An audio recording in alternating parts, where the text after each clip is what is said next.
Capacitor পড়ানোর প্রথম দিনই আমি তোমাদের বলেছিলাম যে জিওমেট্রিক দিক দিয়ে বা স্ট্রাকচারাল দিক দিয়ে ক্যাপাসিটর মূলত তিন রকমের হয়। কী কী? না, এক হচ্ছে আমাদের প্যারালাল প্লেট ক্যাপাসিটর, যেটা প্রথম ক্লাসেই আমি তোমাদের বলেছি তার ক্যাপাসিটেন্স কী হয়। আর দু রকম হচ্ছে স্ফেরিক্যাল ক্যাপাসিটর এবং সিলিন্ড্রিক্যাল ক্যাপাসিটর। তো আজকে আমরা স্ফেরিক্যাল ক্যাপাসিটরের ক্যাপাসিটেন্স বের করব। স্ফেরিক্যাল ক্যাপাসিটরের ক্যাপাসিটেন্স বের করতে গেলে আমাদের কিন্তু ইলেকট্রোস্ট্যাটিক্স পুরোটা কমপ্লিট হওয়া দরকার, কারণ এখানে ইলেকট্রোস্ট্যাটিক্সের অনেকগুলো জিনিস আমরা কোনো কোনো জায়গায় ইউজ করব, যেমন গসেস ল ইউজ করব, আবার কোনো কোনো জায়গায় পোটেনশিয়ালের যে ইকুয়েশন হয় সেটা ইউজ করব। তো চলো আমি তোমাদের একটু ব্রিফ আইডিয়া দিয়ে দিই যে একটা স্ফেয়ারের আশেপাশে বা ভেতরে পোটেনশিয়াল কীরকমভাবে কী চেঞ্জ হয়। এটা হলো আমার কাছে একটা স্ফেয়ার, যার সেন্টার হচ্ছে এটা। সাপোজ আমি মনে করলাম যে কি এটাতে কিউ পরিমাণ চার্জ আছে, বা ধরে নাও আমি একে প্লাস কিউ পরিমাণ চার্জ বাইরে থেকে দিয়েছি। কী করে চার্জ দেবো? ধরে নাও আমি কিছু পরিমাণ ইলেকট্রন বের করে নিয়েছি, কিউ পরিমাণ ইলেকট্রন বের করে নিয়েছি, সেই জন্য এখানে পজিটিভ কিউ চার্জ চলে এসছে। আমরা জানি ইলেকট্রোস্ট্যাটিক্স আমরা পড়েছি যে কোনো বডিকে আমরা যখন চার্জ দিই সেই চার্জটা তার কিন্তু আউটার বাউন্ডারি বা বাইরের সারফেসে কিন্তু চলে আসে। তো আমরা যে এখানে প্লাস কিউ পরিমাণ চার্জ দিয়েছি সেই পরিমাণ চার্জটা এর কিন্তু আউটার বাউন্ডারি বা বাইরের সারফেসে কিন্তু চলে এসছে, plus Q charge uniformly distributed হয়ে গেছে। তো প্লাস কিউ চার্জ দেওয়ার ফলে এর আশেপাশে আমরা জানি কি হয়েছে, একটা ইলেকট্রিক ফিল্ড তৈরি হয়েছে, এটা আমরা জানি। আমরা ইলেকট্রোস্ট্যাটিক পোটেনশিয়ালেরও ডেফিনেশন জানি, যে কি অসীম দূরত্ব থেকে কোনো ইউনিট পজিটিভ চার্জকে যদি তড়িৎ ক্ষেত্রের কাছাকাছি কোনো পয়েন্টে আনতে চাই আমরা, তাহলে আমাদেরকে যে পরিমাণ ওয়ার্ক ডান বা কার্য করতে হয় সেটাই হচ্ছে ওই পয়েন্টের ইলেকট্রিক্যাল পোটেনশিয়াল। তো আমরা ইলেকট্রোস্ট্যাটিক্স এগুলো আমরা পড়েছি, তোমরা জানো এগুলো, যে এই গোলকটার বাইরে যে কোনো পয়েন্টে, সাপোজ ধরো এটা একটা পয়েন্ট P1 পয়েন্ট, এই পয়েন্টে ইলেকট্রোস্ট্যাটিক পোটেনশিয়াল যা হবে, আস্তে আস্তে আমরা যদি স্ফেয়ারের কাছাকাছি আস্তে আস্তে যদি স্ফেয়ারের দিকে আমরা মুভ করি এখানে এখানে এখানে, তো এর পোটেনশিয়াল কিন্তু আস্তে আস্তে কী হবে, বাড়তে থাকবে। কারণ কি অসীম দূরত্ব থেকে এখানে ইউনিট পজিটিভ চার্জকে আনতে যে পরিমাণ কার্য করতে হবে, এখানে আনতে তার তুলনায় কিন্তু বেশি পরিমাণ কার্য করতে হবে। কারণ কি এখানে কিউ পরিমাণ চার্জ আছে, তো ওকে কী করবে, একটা রিপালসান ফোর্সের সম্মুখীন হতে হবে। আবার এখানে আনতে গেলে ওই ইউনিট পজিটিভ চার্জকে এখানেও আমাদের বেশি বিকর্ষণ বলের সম্মুখীন হতে হবে, সেই জন্য এখানেও পোটেনশিয়াল কিন্তু বেশি হবে, আবার এখানেও পোটেনশিয়াল বেশি হবে। তো আমরা জানি এটা, আমরা আগে তোমরা ইলেকট্রোস্ট্যাটিক্স হয়তো ক্যালকুলেট করে দেখেছো, যে বাইরের কোনো একটা পয়েন্টে, সাপোজ যদি আমরা এই পয়েন্টটাকেই ধরে নিচ্ছি যে স্ফিয়ারটার সেন্টার থেকে এই P1 পয়েন্টের যে ডিস্ট্যান্স সেটা হচ্ছে স্মল আর। এবার বলবি যে স্যার এখানে সেন্টার কেন ধরা হলো? কারণ বাইরে থেকে কোনো চার্জড বডিকে আমরা যদি দেখি, তাহলে সেক্ষেত্রে এই বাইরের চার্জটা, যে চার্জটা সারফেসে ছিল প্লাস কিউ চার্জ, সেই চার্জটা এমনভাবে বিহেভ করে যেটা কি যেন এই চার্জটা এর সেন্টারেই অবস্থিত। সেই জন্য আমরা সেন্টার থেকে এই P পয়েন্টের ডিস্ট্যান্স নিয়েছি। তো দেখলাম কি যে স্ফিয়ারটার সেন্টার থেকে এই P1 পয়েন্টার ডিস্ট্যান্স হচ্ছে আর। তো এই P1 পয়েন্টে যে পোটেনশিয়াল হয় সেই পোটেনশিয়ালটা কত, তার রাশিমালা আমি এখানে ক্যালকুলেট করে তোমাদের দেখাবো না, তোমরা বা না যদি জানো বা ভুলে গিয়ে থাকো তাহলে তোমরা বই দেখতে পারো। তো এই P1 পয়েন্টে যে ইলেকট্রোস্ট্যাটিক পোটেনশিয়াল হবে, ধরে নিচ্ছি P1, সেটা কি হয় আমরা জানি, যদি এসআই সিস্টেমে যদি আমরা হিসাব করি তাহলে সেটা হয় 1/4πε0 চার্জ, যে পরিমাণ চার্জ আছে যেটা হচ্ছে প্লাস কিউ চার্জ, আপন ডিস্টেন্স, যেটা হচ্ছে সেন্টার থেকে P1 এর ডিস্টেন্স Q/R। তো দেখতে পাচ্ছি কি ডিনোমিনেটারে কি আছে, আর আছে। তার মানে কি যত আর বাড়তে থাকবে, যত দূরের দিকে আমরা যেতে থাকবো, তত কি হবে, এই পোটেনশিয়ালের মান কিন্তু আস্তে আস্তে কমতে থাকবে। আবার যত সামনের দিকে আসতে থাকবো স্ফিয়ারের, তত কি হবে, পোটেনশিয়ালের মান কিন্তু বাড়তে থাকবে। তো বেসিক কথা যেটা, সেটা হচ্ছে কি যে দূর থেকে আমরা যত স্ফিয়ারের দিকে আসতে থাকবো, তত কি হবে, পোটেনশিয়াল ধীরে ধীরে ধীরে ধীরে বাড়তে থাকবে। ম্যাক্সিমাম কোথায় হবে, ম্যাক্সিমাম হবে কিন্তু সারফেসে, সেন্টারে না, ম্যাক্সিমাম হবে কিন্তু সারফেস। সারফেসে কী হবে, যদি আমরা সারফেসে হিসাব করি, এখানে ধরে নিচ্ছি P2 পয়েন্ট, তো এই স্ফিয়ারটার যে রেডিয়াস, ধরে নিচ্ছি রেডিয়াসটা হচ্ছে ক্যাপিটাল আর। তো P2 পয়েন্টে পোটেনশিয়াল কত হবে, আমরা জানি এর রাশিমালা হয় P2 ইকুয়ালস টু এসআই সিস্টেমে 1/4πε0 চার্জ আপন এর রেডিয়াস। এবার এই সারফেস থেকে যদি আমি এর ভেতরে ঢুকি, এখানে একটা পয়েন্ট নিই বা যে কোনো জায়গায় যদি একটা পয়েন্ট নিই, তো সব পয়েন্টে, অর্থাৎ এই স্ফিয়ারটার ভেতরের যে কোনো পয়েন্টে কিন্তু পোটেনশিয়াল এই সারফেসের সঙ্গে ইকুয়াল হবে। আমরা এটা ইলেকট্রোস্ট্যাটিক্সে দেখেছি। তো বেসিক জিনিস যেটা আমরা দেখলাম সেটা কি, যে দূর থেকে স্ফেয়ারের যত কাছে আমরা আসতে থাকবো তত কী হবে, পোটেনশিয়াল বাড়তে থাকবে, ম্যাক্সিমাম হবে সারফেসে। এবার আমরা যদি ওর ইনসাইডে চলে যাই, মানে স্ফেয়ারটা যদি ইনসাইডে যে কোনো পয়েন্ট নিই, সেখানে কিন্তু ওর পোটেনশিয়াল কিন্তু সারফেসে যেটা ছিল সেটাই হয়ে যায়। এবার আমাদের যেটা আজকের আলোচনা ছিল যে গোলীয় ধারকের ধারকত্ব বা capacitance of A spherical capacitor, সেটা নিয়ে আলোচনা করব। তো স্ফেরিক্যাল ক্যাপাসিটারটা কি? স্ফেরিক্যাল ক্যাপাসিটার হচ্ছে যে দুটো কনসেন্ট্রিক স্ফেয়ারের কম্বিনেশন, যেমনটা এখানে ঠিক দেখতে পাচ্ছ, যেটা কি এখানে একটা স্ফেয়ার ভেতরে দেখতে পাচ্ছ আর একটা স্ফেয়ার বাইরে। এখানে হয়তো দুটো দেখাচ্ছে, যে আমি এখানে সার্কেল দুটো ড্র করেছি, কিন্তু এটা হচ্ছে একটাই স্ফেয়ার। এখানে যেটা দেখানো হয়েছে এটা হচ্ছে থিকনেসটা। বাইরের যে স্ফেয়ারটা, এই স্ফেয়ারটাকে অবশ্যই কী হতে হবে, হলো বা ফাঁপা হতে হবে, এবং ভেতরের স্ফেয়ারটা এটা যদি নিরেট হয় তাহলে কোনো প্রবলেম নেই, বা হলো হলেও কোনো প্রবলেম নেই। তো এখানে আমি দুটো সারফেস কেন দেখিয়েছি, বাইরের থিকনেসটা কেন দেখিয়েছি, এখানে কেন দেখাইনি, কারণ এখানে আমার দরকার ছিল, সেজন্য আমি দেখিয়েছি। তোমরা পরে ডেরিভেশনের সময় বুঝতে পারবে কেন আমি এখানে থিকনেসটা দেখিয়েছি। তো এই যে দুটো স্ফেয়ার, এই দুটো স্ফেয়ারের কিন্তু সেন্টার কিন্তু একটাই, সেই জন্যই আমরা বলছি যে কনসেন্ট্রিক কিন্তু স্ফেয়ার হতে হবে। যে একটা স্ফেয়ারের মধ্যে আরেকটা স্ফেয়ার আমরা রেখে দেবো এরকমভাবে করলে কিন্তু হবে না, দুটোকেই কিন্তু কনসেন্ট্রিক স্ফেয়ার হতে হবে। ধরে নিচ্ছি যে ভেতরে যে স্ফেয়ারটা আছে, সেন্টার থেকে এই স্ফেয়ারটার সারফেসের যা দূরত্ব বা বলতে পারো রেডিয়াস, সেটা হচ্ছে এ, স্মল এ, এবং সেন্টার থেকে বাইরের স্ফেয়ারটার রেডিয়াস হচ্ছে স্মল বি। আমি ভেতরের স্ফেয়ারটার নাম দিয়ে দিচ্ছি ক্যাপিটাল এ, আর বাইরের স্ফেয়ারটার নাম দিয়ে দিচ্ছি ক্যাপিটাল বি। এই গোলীয় ধারক বা স্ফেরিক্যাল ক্যাপাসিটরকে কিন্তু দুরকমভাবে ফরমেশন করতে পারি। কীরকম? যে ভেতরের স্ফেয়ারটাকে আমরা কী করতে পারি, গ্রাউন্ডের সঙ্গে কানেক্ট করতে পারি, বাইরেরটাকে চার্জ দিতে পারি, বা বাইরের স্ফেয়ারটাকে গ্রাউন্ডের সঙ্গে কানেক্ট করাতে পারি এবং ভেতরের স্ফেয়ারটাকে কিন্তু চার্জ দিতে পারি। তো আজকের আমাদের আলোচনা যেটা, সেটা হচ্ছে কি, বাইরের স্ফেয়ারটা যখন কিন্তু গ্রাউন্ডেড, বাইরের স্ফেয়ারটাকে আমি গ্রাউন্ড করে দিচ্ছি, আর ভেতরের স্ফেয়ারটাতে আমরা কী করেছি, প্লাস কিউ পরিমাণ চার্জ দিয়ে দিয়েছি। তো আমরা দেখেছি একটু আগে যে কোনো কন্ডাক্টিং বডিকে যদি আমরা চার্জ দিই, স্ট্যাটিক চার্জ দিই, তাহলে সেই চার্জটা কিন্তু বাইরের সারফেসে চলে আসে, আউটার বাউন্ডারিতে চলে আসে। ইউনিফর্মলি চার্জ কিন্তু বাইরের সারফেসে ডিস্ট্রিবিউটেড হয়ে গেছে। এখন ভেতরের স্ফেয়ারে আমরা যে পজিটিভ চার্জ দিয়েছি, প্লাস কিউ পরিমাণ চার্জ দিয়েছি, তার জন্য বাইরের স্ফেয়ারে কি কোনো পরিমাণ চার্জ আসবে? বাইরের স্ফেয়ারটাকে কী করা আছে, গ্রাউন্ডের সঙ্গে কানেক্ট করা আছে, আর্থিং করা আছে। তো আমরা জানি যে কোনো কন্ডাক্টিং বডিকে যদি আমরা গ্রাউন্ডের সঙ্গে কানেক্ট করি, তার পোটেনশিয়াল কিন্তু জিরো হয়ে যায়, কারণ কি, আর্থের যে পোটেনশিয়াল সেটা হচ্ছে জিরো।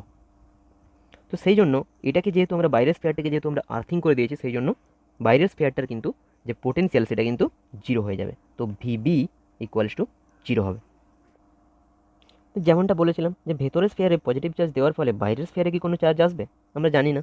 ধরে নিচ্ছি যে বাইরের স্ফেয়ারটাতে যে পরিমাণ চার্জ আসবে সেটা হচ্ছে small Q charge. Let us consider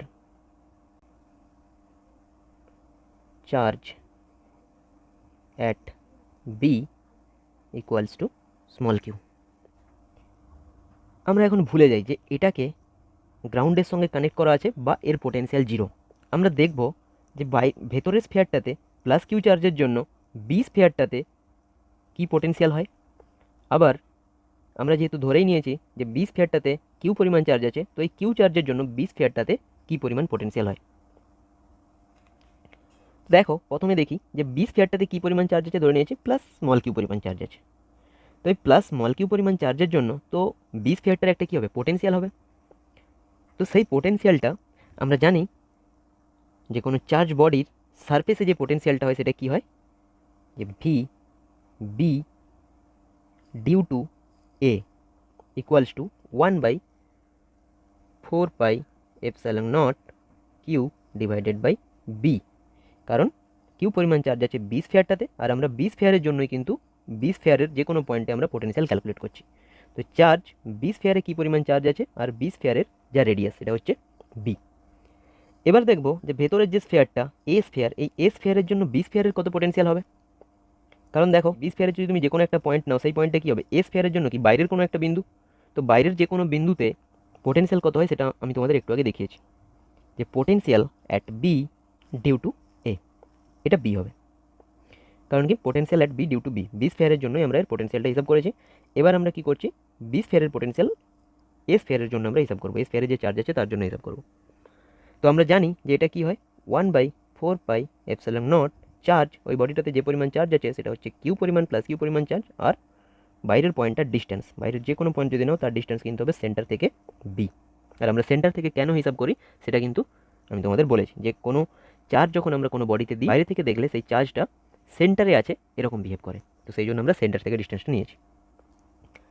এখন বি স্ফিয়ারের টোটাল পোটেনশিয়াল কত হবে এই দুটোর যোগফল? তো টোটাল পোটেনশিয়াল দেখি, টোটাল পোটেনশিয়াল অফ বি কত হবে? 1/4πε0 Q by B plus 1/4πε0 Q by B. তো আমরা দেখেছি যে যেহেতু এটা গ্রাউন্ডেড আছে সেই জন্য এটার পোটেনশিয়াল কী হয়, 0 হবে, তো ইকুয়ালস টু 0। এখান থেকে যদি আমরা কিউ এর ভ্যালু বের করি, কিউ ইকুয়ালস টু কিন্তু হয়ে যাবে মাইনাস কিউ, তোমরা ক্যালকুলেট করে দেখতে পারো। তার মানে কি? তার মানে এটাই যে যে চার্জটা আমরা কনসিডার করেছিলাম কিউ চার্জ, সেটা কিন্তু বাস্তবিক ক্ষেত্রে মাইনাস ক্যাপিটাল কিউ চার্জ।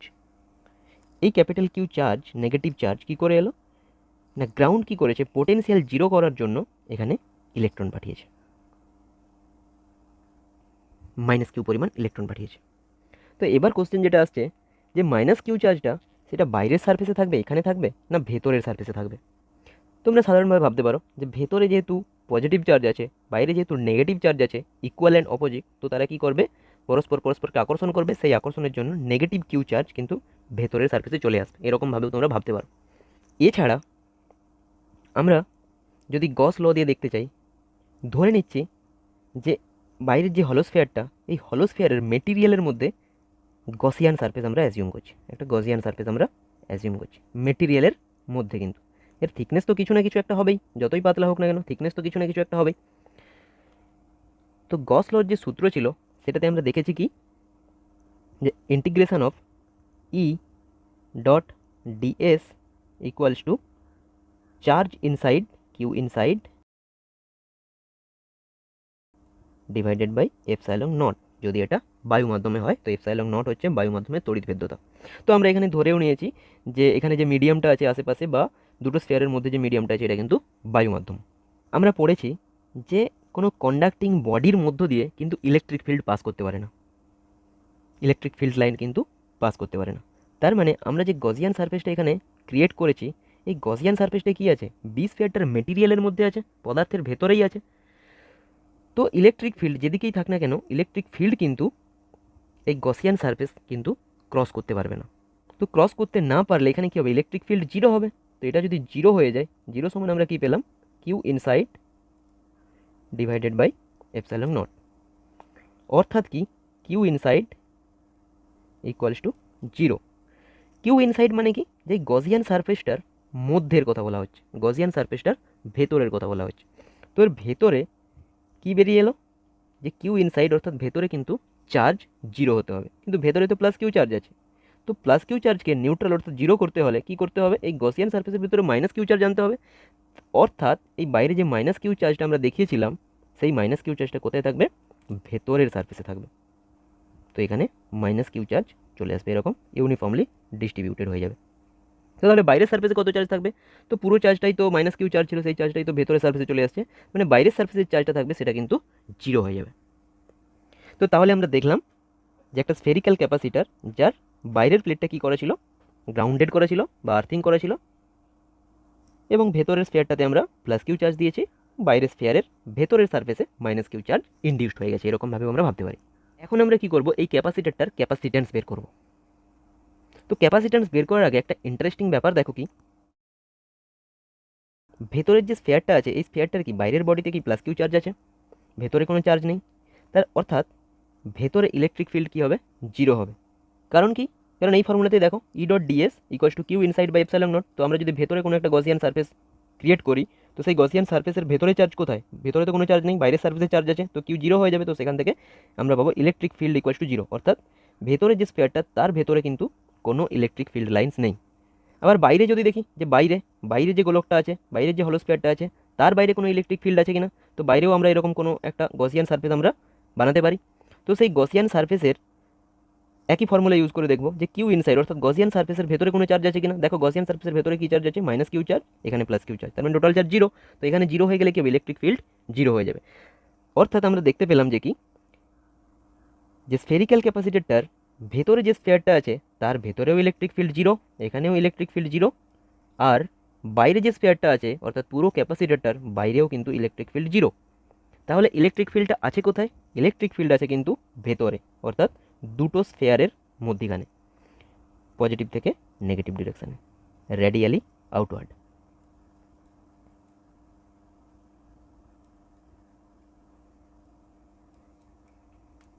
তো এটাই তো আমাদের কাজ ছিল। ক্যাপাসিটরের কাজ কি? আমরা প্যারালাল প্লেট ক্যাপাসিটরে দেখেছি যে যখন দুটো প্লেট ছিল, এখানে প্লাস কিউ চার্জ ছিল, এখানে মাইনাস কিউ চার্জ ছিল, তার মধ্যেখানে ইলেকট্রিক ফিল্ড ছিল। তো ইলেকট্রিক ফিল্ড কি ছিল? একটা বাউন্ডেড রিজিয়নের মধ্যে ছিল। তো আমরা জানি, আগের ক্লাসে আমি তোমাদের দেখিয়েছি যে ইলেকট্রিক ফিল্ডের মধ্যে কি থাকে? এনার্জি থাকে। তো ক্যাপাসিটর যে ইলেকট্রোস্ট্যাটিক পোটেনশিয়াল এনার্জি যেটা স্টোর করে রাখে সেটা কোথায় থাকে? ইলেকট্রিক ফিল্ডের মধ্যে।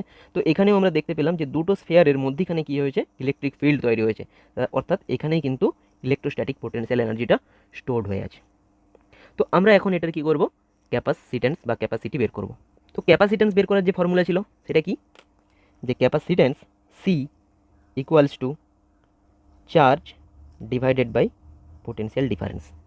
দুটো প্লেটের মধ্যে পোটেনশিয়াল ডিফারেন্স, এখানে দুটো স্ফেয়ারের মধ্যে পোটেনশিয়াল ডিফারেন্স, সেজন্য লিখেছি Q divided by V A minus V B, যেখানে ভি এটা হচ্ছে পোটেনশিয়াল অফ এ প্লেট আর ভি বিটা হচ্ছে পোটেনশিয়াল অফ বি প্লেট বা বি স্ফিয়ার। তো আমরা তো দেখেছি যে বি স্ফিয়ারটা কী করা আছে? গ্রাউন্ডেড করা আছে, সেজন্য এটা কি হয়ে যাবে? জিরো হয়ে যাবে, এটা জিরো হয়ে যাবে। তো থাকলো কি?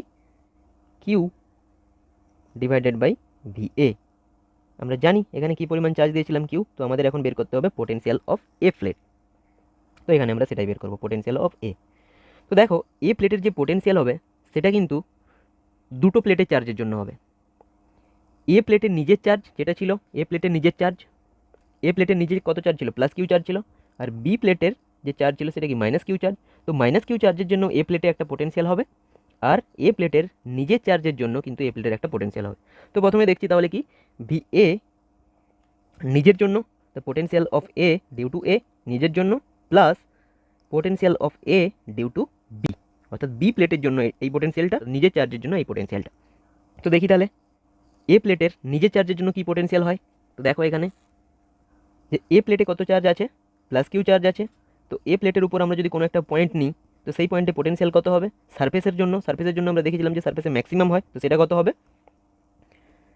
1/4πε0 চার্জ, চার্জ কত ছিল? প্লাস কিউ চার্জ ছিল, ডিভাইডেড বাই ওর রেডিয়াস যেটা হচ্ছে এ। এখন দেখবো কি, বি প্লেটের জন্য এ প্লেটের পোটেনশিয়াল কত হবে? প্লাস 1/4πε0। বি প্লেটে কত চার্জ ছিল? বি প্লেটে চার্জ ছিল কিন্তু মাইনাস কিউ চার্জ। বি প্লেটের জন্য এস স্ফিয়ারের যে কোনো পয়েন্ট কী হবে? ভেতরের পয়েন্ট। তো ভেতরের পয়েন্টে আমরা দেখেছিলাম কি, পোটেনশিয়াল কোনো চেঞ্জ হয় না। দূর থেকে আমরা যদি আসতে থাকি তো আস্তে আস্তে পোটেনশিয়াল বাড়তে থাকে, তো সারফেসে এসে ম্যাক্সিমাম হয়, তো সেটাই কন্টিনিউ করতে থাকে। তার মানে কি, এ স্ফিয়ারের যে পোটেনশিয়ালটা হবে বি স্ফিয়ারের জন্য সেটা কি হবে? বি স্ফিয়ারের সারফেসে যে পোটেনশিয়ালটা হবে সেটাই। তো বি স্ফিয়ারের সারফেসের যে পোটেনশিয়ালটা হবে সেটাই আমি লিখে দিচ্ছি এখানে। চার্জ ছিল মাইনাস কিউ ডিভাইডেড বাই ওর রেডিয়াস। তো এখন যদি আমরা এটাকে ক্যালকুলেট করি,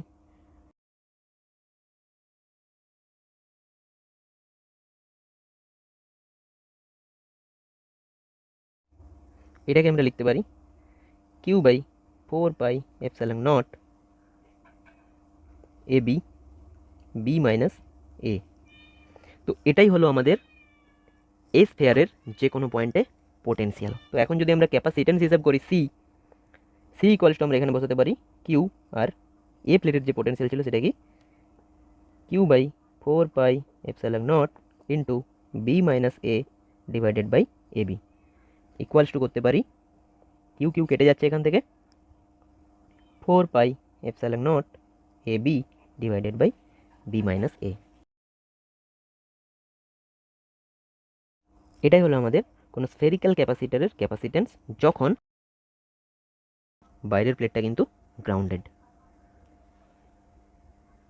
আশা করি তোমরা বুঝতে পেরেছো। নেক্সট ভিডিওতে এই স্ফেরিক্যাল ক্যাপাসিটরেরই আরেকটা যে পার্ট বাকি আছে, অর্থাৎ ভেতরের স্ফেয়ারটাকে আমরা গ্রাউন্ডেড করে দেখব, তখন এই স্ফেরিক্যাল ক্যাপাসিটরের ক্যাপাসিটেন্স কত হয়।